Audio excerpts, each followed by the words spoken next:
बहनों, मैं 25 अप्रैल की एक घटना को देख के हैरान हो गया। 25 अप्रैल के कुछ चुनिंदा समाचार पत्रों में एक खबर निकली हुई है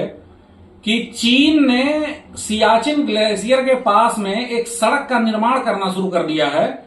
और उस सड़क कश्मीर में बन रही है। इसके साथ ही साथ पिछले 2 महीने के अंदर और कई सारी ऐसी घटनाएं हुई हैं जिसमें चीन अरुणाचल प्रदेश के कई हिस्सों में उसकी जगहों पे कब्जा करता आ रहा है और उसकी कई जगहों का नाम बदलता चला आ रहा है। उसने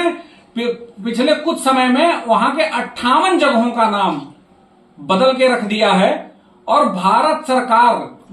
जो हमारी आज देश की सबसे मजबूत सरकार जिसको कहा जा रहा है, तथाकथित रूप से मजबूत सरकार कहा जा रहा है कि ये बहुत मजबूत सरकार है, जबकि 2014 में भारत दुनिया में तीसरे नंबर का सबसे मजबूत राष्ट्र था और आज दुनिया में भारत 12वें नंबर का सबसे मजबूत राष्ट्र है। फिर भी तथाकथित रूप से यह वर्णन किया जा रहा है कि भारत एक मजबूत राष्ट्र है और सबसे मजबूत राष्ट्र है। वो पता नहीं क्या क्या कर रहे हैं, वो यूक्रेन का युद्ध रुकवा दे रहे हैं, जबकि मणिपुर की हिंसा पे वो कुछ नहीं बोलते हैं। मणिपुर में महिलाएं निर्वस्त्र घुमाई जाती हैं, उस पर चुप्पी साध लेते हैं। चीन वाले अरुणाचल प्रदेश में घुस जाते हैं, उस पर चुप्पी साध लेते हैं। और उसके साथ साथ सियाचिन में जो मैं सड़क बता रहा हूं कि सड़क बन रही है, उस पर चुप्पी साध लेते हैं, कोई कुछ नहीं बोलता है। जबकि मामला हमेशा ये खींचने की कोशिश होती है कि पाकिस्तान क्या कर रहा है। पाकिस्तान एक गिरा मरा एक जो है बिल्कुल ही ऐसा देश जो हमसे बिल्कुल ही कहीं भी कंपटीशन करने लायक ही नहीं है, उसका सपना दिखा के उसको डराने धमकाने का सपना हमें आपको दिखा के भारत को कहां से कहां, भारत को विकासशील देशों की सूची से आज अल्प विकसित देशों की सूची में डाल दिया गया है। इन सब घटनाओं से और माननीय वित्त मंत्री महोदय के एक बयान से मैं काफी आहत हुआ, जिसमें उन्होंने कहा कि मेरे पास पैसा नहीं है इसलिए मैं चुनाव नहीं लड़ रही हूं। इसका मतलब यह हो गया कि आज के समय में चुनाव लड़ना सिर्फ पैसे का काम रह गया है। निर्वाचन आयोग बिल्कुल भी यह ध्यान नहीं दे रहा है कि चुनाव अच्छे लोग लड़ें, बल्कि वो ये ध्यान दे रहा है चुनाव सिर्फ पैसे वाले लोग लड़े। ये माननीय वित्त मंत्री महोदय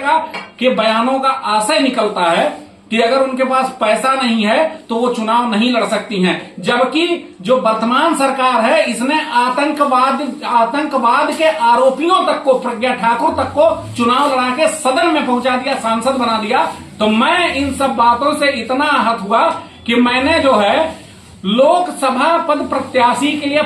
नामांकन पर्चा 2 सेट में खरीद लिया है और मैं दिनांक 4/5/2024 को, दिन शनिवार को 4 मई को अपना नामांकन दाखिल करूंगा। और इस आशय से दाखिल करूंगा कि जो मैं जिन बातों को समझ रहा हूं उन बातों को आपको बेहतर तरीके से समझाऊं और आप सब मेरे कंधे से कंधा मिलाकर साथ में लड़िए,